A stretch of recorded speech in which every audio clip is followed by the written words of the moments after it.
let's explore how to modularize a script. So the first thing is I'm just going to delete these JSPs here. So I'm going to delete this m.jsp from the last walkthrough, and I'll also delete the pdf.jsp from the last walkthrough. And then what I'm going to do, I'm going to simply build a new JSP called body.jsp. So let's say body.jsp. And then what you need to do is at the top of body.jsp, you need to include your global.jsp in order to be able to have access to all of the CQ libraries, because this happens at runtime and not at compile time.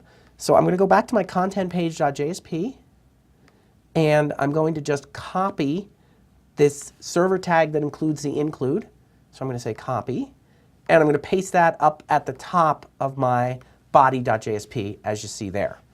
Okay, and then I'm also going to go back to content page.jsp right here, and I'm going to copy the entire body of this JSP. So I'm going to cut it here, okay, and I'm going to paste that into my body.jsp.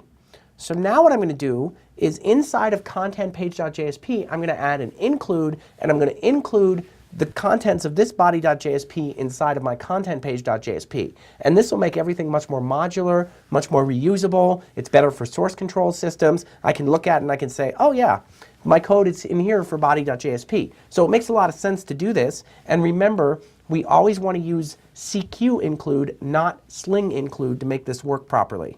So now that we have our body.jsp, make sure that you've saved that and go back to your content page.jsp. And then just add in a CQ include and just simply say script is equal to body.jsp.